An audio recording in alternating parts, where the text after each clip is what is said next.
Students, today we are going to read the poem Keeping Quiet. ये poem class 12 की book flamingo की poem number 3 है और उस पोएम के लेखक हैं पैब्लो नरूदा। पैब्लो नरूदा का असली नाम नेफ्ताली रिकार्डो रेस रोजाल्टो है। ये चिली के निवासी हैं और नरूदा की जो पोएम्स होते हैं वो बड़ी आसानी से समझ आ जाती हैं और लेकिन खूबसूरत भी बहुत होती हैं। उनको नोबेल प्राइज़ मिला था लिटरेचर में 1971 में। और इस पोएम के अंदर पैब्लो नरूदा हमें बताते हैं कि हमें अपना क्वाइट इंट्रोस्पेक्शन करना चाहिए, मतलब अपना आप को अवमूल्यन करना चाहिए और जिससे हमें एक म्यूचुअल अंडरस्टैंडिंग की फीलिंग आएगी अपने दूसरे ह्यूमन बींग्स के साथ।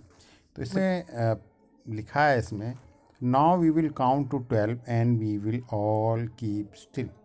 तो पैब्लो नरूदा कहते हैं कि हमें आइए हम 12 तक गिनते हैं और सब शांत हो जाते हैं। 12 का 12 का इसमें बहुत बड़ा सिग्निफिकेंस है क्योंकि हमारी जो आवरली जो क्लॉक है वो भी 12 बजे तक ही चलती है और मंथ जो होते हैं वो भी 12 ही हैं।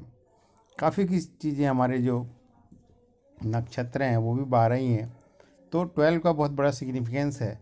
तो कम से कम हम घड़ी से तो इसको रिलेट कर ही सकते हैं। हम 12 तक गिनते हैं कभी कहता है और हम कुछ देर के लिए चुप हो जाते हैं। For once on the face of the earth, let us not speak in any language. Let us stop for 1 second and not move our arms so much.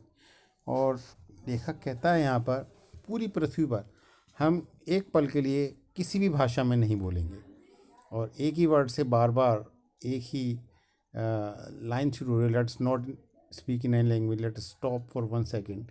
तो ये भी बड़ी खूबसूरत एक पोइटिक डिवाइस है और हम जो है वो कहता है कि एक सेकंड के लिए सब चुप हो जाएंगे, बिल्कुल मूव नहीं करेंगे और अपने हाथों को ज़्यादा नहीं घुमाएंगे। It would be an exotic moment without rush, without engines, we would all be together in a sudden strangeness.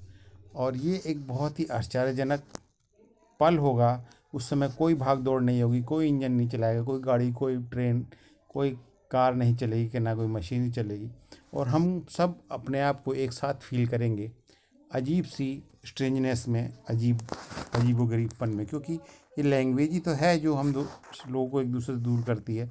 और जब हम कोई भाषा ही नहीं बोलेंगे तो हमें सबकी फीलिंग्स सुनाई देने लगेगी, महसूस होने लगेगी। ऐसे में fisherman in cold sea would not harm whales and the man gathering salt would look at his hurt hands. ऐसे में हमें अपना इंट्रोस्पेक्शन करना है और जो फिशरमैन है जो ठंडे समुद्र में जाकर मछलियों को नुकसान पहुंचाते हैं वो उनको नुकसान नहीं पहुंचाएंगे और जो लोग वहाँ से नमक इकट्ठा करते हैं वो अपने हाथों को देखेंगे वो इतना उनको कितना नुकसान पहुंचा चुके हैं। तो ये बात फिशरमैन और नमक सॉल्ट इकट्ठा करने वालों की नहीं है, ये सभी के लिए लागू होती है ये बात कि हम जो भी काम करते हैं अपने जीविका कमाने के लिए हम कम से कम उसका अवमूल्यन करेंगे, इंट्रोस्पेक्ट करेंगे कि हम अपने आप को भी कितना नुकसान पहुँचा रहे हैं। Green wars, wars with gas, wars with fire, victory with no survivors, would put on clean clothes and walk about with their brothers in the shade doing nothing. और जो लोग वार्स की तैयारी करते रहते हैं, बार बार रिपीटिशन है ये, wars with gas, wars with fire, कभी वार्स विद गैस ये जो हाइड्रोजन बम, एक्सप्लोसिव बम्स जो न्यूक्लियर बम्स होते हैं, फायर बम्स जो दूसरे जो नॉर्मल बम्स होते हैं। और इन बम्स को चलाने का फ़ायदा क्या है? अगर इसके बाद हम जीत भी जाएंगे बाद में कोई जीवित ही नहीं बचेगा, फिर क्या करना है ऐसे बम्स को चलाकर कोई धरती की पार्ट को जीत कर। और हम सब लोग एक बार दोबारा से एक नया चोला पहनेंगे शांति का और अपने भाइयों के साथ जो दुनिया में इतने लोग हैं और शांति से किसी छाया में खड़े रहेंगे और कुछ नहीं करेंगे, सिर्फ एक दूसरे के बारे में सोचेंगे। What I want should not be confused with total inactivity। और लेखक ये कहता है कि जो मैं चाहता हूँ उसको इस तरीके से कंफ्यूज मत होइए कि हमें कोई एक्टिविटी नहीं करनी है। Life is what is about, हमें जीवन जीना है जैसे जीते हैं। I want no truck with death. लेकिन लेखक नहीं चाहता कि हमारी बेवकूफ़ी और गलतियों की वजह से इतना बड़ा मौत का अंबार लगे कि ट्रक भर भर के डेड बॉडीज़ आएँ। If we were not so single minded about keeping our lives moving for once could do nothing, perhaps a huge silence might interrupt this sadness of never unending ourselves, of threatening ourselves with death। तो अगर इस तरीके से हम single minded नहीं होंगे कि हम अपने जीवन को शांति से आगे बढ़ने दें, तो हम एक बार ऐसा समय आएगा हम कुछ नहीं कर पाएंगे और एक बहुत बड़ा ह्यूज साइलेंस हो जाएगा, और इस उदासी को तोड़ते हुए और हम एक नहीं समझ पाएंगे कि हम कितना बड़ा विध्वंस कर लेंगे अपना, और हम सब जो हैं लगातार अपने और अपने फेलो ह्यूमन बींग्स के जीवन को जो दाव पे लगा रहे हैं, और बहुत बड़े धमाके के साथ दुनिया ख़त्म हो सकती है।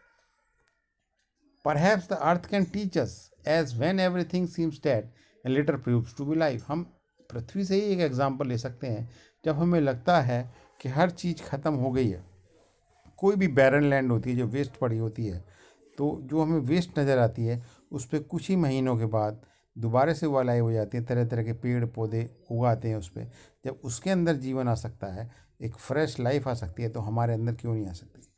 तो इस सब का एग्जाम्पल देते हुए कवि एक बार फिर से कहता है लास्ट टाइम में, लास्ट 2 लाइन्स में, now I shall count up to 12 and you keep quiet and I will go. तो लेखक कहता है कि अब मैं 12 तक गिनूंगा और आप सब चुप हो जाएं, और मैं जा रहा हूं, और एक बार अपना इंट्रोस्पेक्शन करिए। तो एक खूबसूरत पोएम पैब्लो नेरूदा ने लिखी है इंसानियत को जीवित रखने के लिए, और इसके बाद इसके क्वेश्चन आंसर्स हैं। मैं डियर स्टूडेंट्स उसके आंसर्स जो NCERT क्वेश्चन आंसर्स जो आपके सामने नज़र आ रहे हैं, इनके सभी question as well as answers और उनकी फिगर्स और स्पीच साथ में अटैच कर रहा हूँ। आई होप वो आपको समझ आएंगे और आप फुल मार्क्स गेन करेंगे। Thank you.